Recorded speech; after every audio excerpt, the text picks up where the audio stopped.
अस्सलाम वालेकुम नाज़रीन मोहतरम, मैं हूं आपका मेज़बान गुलजार अहमद गने। आप जुड़ चुके हैं valley news network the valley reporter के साथ। आज हम आपको एक ख़ास मेहमान के साथ मिलाएंगे। ये मेहमान जो है जलंधर से है, और जब हम बाहर के किसी मेहमान से बात करते हैं तो यकीनन जाहिर सी बात यह है कि कोई नई मैसेज आप तक हम पहुंचाने की कोशिश करेंगे। तो यही हमारा मुद्दा मकसद है, क्योंकि ये ऐसी शख्सियत है जो Saint Soldier group of institutions के मैनेजिंग डायरेक्टर है मनोहर अरोरा जी। आपका खैर मकदम है, आपने हमें टाइम दिया है। सबसे पहले हम आपके बारे में थोड़ा जानने की कोशिश करेंगे। कहाँ से है आप और कहाँ से तालीम हासिल की और आज क्या है आप? जी बहुत बहुत शुक्रिया, और सारे ही जो इस व्यूअर्स देख रहे हैं उनको बहुत बहुत मेरा इस्तकबाल। मैं मनोहर अरोड़ा हूँ, और मैं जो नॉर्थ इंडिया का सबसे बड़ा एक समूह एजुकेशनल अदारा जो है Saint Soldier group of institution, उसमें एज ए मैनेजिंग डायरेक्टर काम कर रहा हूँ। इसके साथ साथ जो आर्टिफिशियल इंटेलिजेंस में मैं एक एजुकेटर हूँ, जो एजुकेशन के और आर्टिफिशियल इंटेलिजेंस को किस तरह से हम इंट्रोड्यूस कर सकते हैं एजुकेशन के अंदर, उसके लिए मैं ट्रेंड हूँ। और इसके साथ साथ मैं करियर काउंसलर भी हूँ। मैं हर साल तकरीबन 20 से 25 हज़ार स्टूडेंट्स जो सरकारी स्कूल के साथ जुड़े हुए हैं और प्राइवेट स्कूल के साथ जुड़े हुए हैं, उनको मैं फ्री में जाके जो है करियर काउंसलिंग करता हूँ। खास तौर से जो देहात गांव के अंदर बच्चे हैं, जिन तक की ऐसी चीजें पहुंच नहीं पाती हैं। शहर के बच्चों तक तो काफी चीजें पहुंच जाती हैं, लेकिन ऐसे जो देहात वाले बच्चे हैं उन तक ऐसी चीजें पहुंचती नहीं है। तो मैं कोशिश करता हूँ कि वहां तक पहुंच के उनको उस रास्ते में एक दिशा दी जाए कि किस दिशा में वो चलकर अपना जो एक अच्छा प्रोफेशन है, एक अच्छा जो कोर्स है वो चुन सकते हो, जिससे कि वो अपने परिवार का जो पालन पोषण है और एक अच्छी जिंदगी जी सकते हैं। ये आपके जहन में पहले से ही था कि मैं इस तरह का काम करूंगा? क्योंकि ऐसा सोचना बिल्कुल कम लोगों में होता है। तो ये जो सोच है ये बढ़िया सोच है, क्योंकि जो ऑल ओवर इंडिया में ऐसे लोग कम मिलते हैं कि जो देहात के लोगों के बारे में, गाँव के लोगों के बारे में सोचता है। ये मैं कहूँगा कि ऊपर वाले की दुआ है, और ऊपर वाले की जो उनकी इनायत है मेरे ऊपर कि इस तरह की सोच जो डेवलप हुई। मैं पंजाब में ही पहले से हुई या बाद में? ये बाद में हुई। जब मैं एजुकेशन इस लाइन के अंदर मैं पिछले 30 सालों से हूँ। 30 साल से मैं एजुकेशन लाइन्स में ही हूँ। और जब मैं इस लाइन में फील्ड में आया, तो जब हमने देखा कि पेरेंट्स को और बच्चे जब आते थे, एक मैं एग्जांपल के तौर पे लूंगा, जैसे कुछ बच्चे हैं वो इंजीनियर बनना चाहते हैं गांव के अंदर, तो उनको मालूम ही नहीं है कि इंजीनियरिंग करने के लिए उनको नॉन मेडिकल पढ़ना पड़ता है। सही। तो वो आर्ट्स करके हमारे पास आ जाते थे कि सर मैं इंजीनियरिंग करना चाहता हूँ। या फिर जो एक आर्किटेक्ट बनना चाहता है वो कहता है कि मैं आर्किटेक्ट बनना चाहता हूँ, वो कॉमर्स करके मेरे पास आ जाता है। तो उसको मालूम ही नहीं है कि उसने सारी जिंदगी, अब देखिए, जो उसका एक पूरा गोल था, जो उसने पूरी जिंदगी के लिए अपना एक ख्वाहिश सपना देखा, वो उसको मुकम्मल नहीं कर पा रहा था। तो इस तरह से हमारी जहन में आया कि क्यों ना हम इस तरह से एक प्रोग्राम कैंपेन डिजाइन करें, जिसके थ्रू हम अपने गांव के अंदर खास तौर से जाके उन पेरेंट्स को भी जाके बातचीत करें। अब एक और मैं यहाँ पे एग्जांपल, बड़ी बात होती है कैरियर काउंसलिंग करना, बड़ी बात होती है। एक एग्जांपल मैं और लूंगा आप सामने, जो दर्शक इस देख रहे हैं। अब फैशन डिजाइनिंग की हम बात करते हैं। अगर आज भी अगर आपकी बेटी या आपका बेटा आपके पास आता है और वो कहता है कि मैं फैशन डिजाइनर बनना चाहता हूँ, तो मुझे उम्मीद है कि 90% या उससे भी ज्यादा जो पेरेंट्स हैं उसको इनकार करेंगे और कहेंगे कि क्या तू दर्जी बनना चाहता है, कपड़े सिएगा अब तू? बिल्कुल। इतनी देर तेरे को 15 साल मैंने पढ़ाया, तो तू दर्जी बनने के लिए पढ़ाया।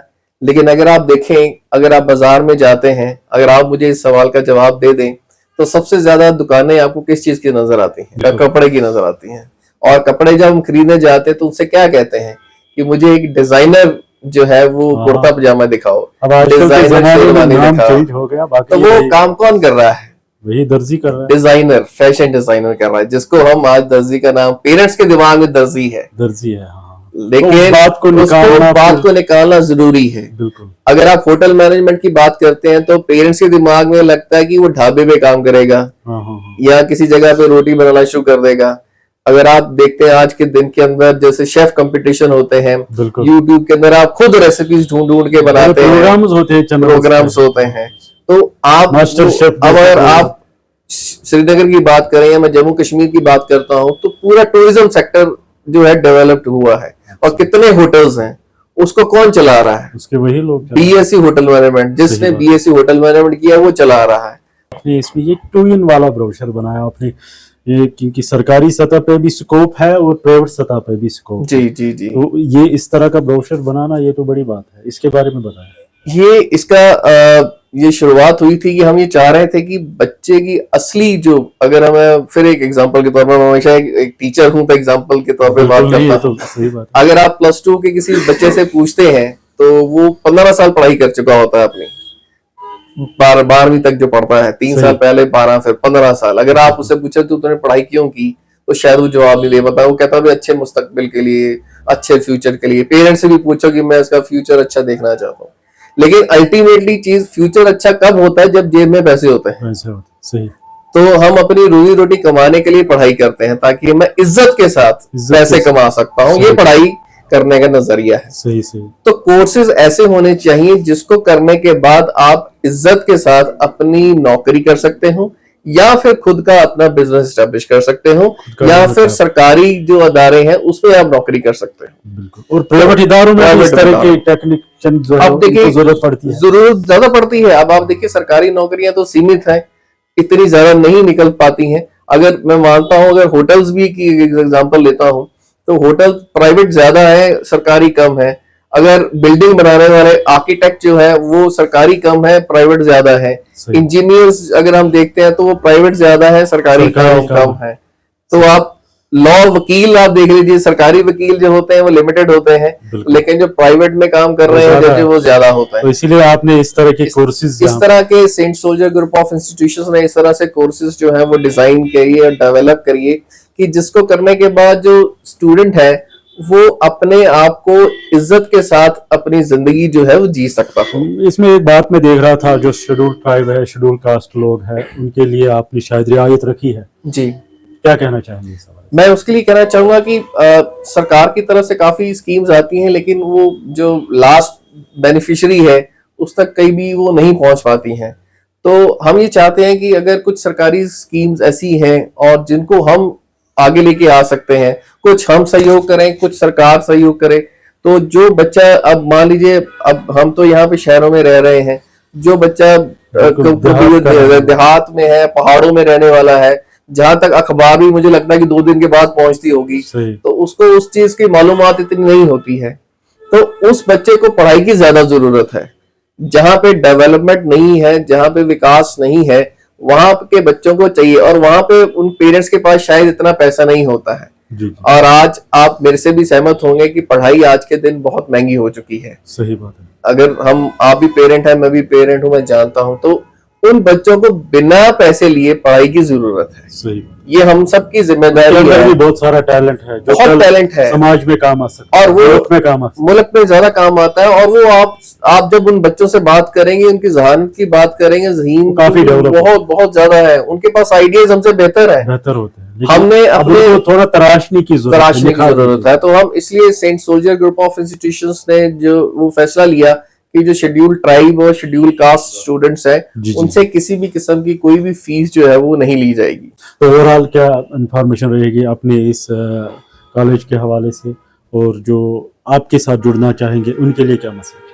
मैं ये कहना चाहूंगा कि बहुत से आज के दिन ऐसे कोर्सेज अवेलेबल हैं जिनको करने के बाद आप एक अच्छी नौकरी हासिल कर सकते हैं, या फिर अपना खुद का कारोबार एस्टेब्लिश कर सकते हैं। और आपको जरूरत है उन कोर्सेज के बारे में जानकारी लेने की। हम सिर्फ 2 या 3, मैं किसी भी प्रोफेशन के अगेंस्ट नहीं हूं अगर मैं कहता हूं डॉक्टर या इंजीनियर, हम सिर्फ डॉक्टर, इंजीनियर या सरकारी नौकरी तक ही सीमित रहते हैं। आज अगर मैं मास कॉम एंड जर्नलिज्म की बात करूं, जैसे आप हमारे साथ हैं, आप देखें कितने लोगों तक आप जुड़े हुए हैं, आपका संदेश कितने लोगों तक जाता है, और चेन बन जाती है। तो ये एक बहुत बड़ा फील्ड है जिसके अंदर आप आ सकते हैं। इसी तरह से अगर मैं बात करता हूँ डिजिटल मीडिया की, मैं बात करता हूँ मल्टीमीडिया की बात करता हूँ, कौन सी फिल्म है जो मल्टीमीडिया के बिना बन रही है? Information technology. अब एआई की बात करता हूँ, आर्टिफिशियल इंटेलिजेंस की, तो लोगों के अंदर एक मिथ है, डेवलप हो गया कि हमारी नौकरी ले जाएगा। सही बात। तो जिस तरह से आपको याद होगा कि जब कंप्यूटर्स आए थे 90s के अंदर, 91 के अंदर, तब भी लोगों के अंदर था नई चीज आती है, इजाद तो होती है, तो इस तरह तो पैदा ही होते हैं। तो अगर आप देखें तो आज कौन सबसे ज्यादा नौकरी दे रहा है? बिल्कुल कंप्यूटर नौकरी दे रहा है। बिल्कुल। अगर कंप्यूटर नौकरी दे रहा है, इसी तरह से जो आर्टिफिशियल इंटेलिजेंस है, आने वाले समय के अंदर चाहे वो एजुकेशन हो, चाहे वो बैंकिंग सेक्टर हो, चाहे वो मेडिकल सेक्टर हो, वो उसमें आर्टिफिशियल इंटेलिजेंस की जिसको नॉलेज होगी और जो आर्टिफिशियल इंटेलिजेंस बेस्ड पढ़ा हुआ होगा, बिल्कुल बिल्कुल। वो उसको बहुत सारी नौकरियां मिलेंगी। और हम Saint Soldier group of institutions को जो है आर्टिफिशियल इंटेलिजेंस का एक हब बना रहे हैं। तो इसीलिए आपने आईटी के हिसाब से ही ये जो कोर्सेज है, ये प्रोग्राम वो ये बिल्कुल डिजाइन किए है। ये आपने बहुत अच्छी तरह से इसको देखा। मैं आपका शुक्रगुजार हूँ, आपका शुक्रगुजार। मैं समझ गया, क्योंकि आईटी का जमाना है। आप देख रहे हैं कि आजकल के जो कोर्सेज है, क्योंकि आज आप देख रहे हैं कंप्यूटर का दौर है और एआई का दौर है। आने वाला वक्त जो होगा, जो भी फुल प्रूफ होगा, टेक्नीशियन होगा, ट्रेन होगा, उसी को कल जो है किसी जगह पे नौकरी मिल सकती है, या वो अपना यूनिट खोलकर अपना कारोबार कर सकता है और अपने समाज के साथ साथ मुल्क में अपना नाम रोशन कर सकता है। ये थे हमारे साथ ST soldier group of institutions के मैनेजिंग डायरेक्टर जनाब मनहर अरोड़ा जी, जिन्होंने हमें तफसील से बताया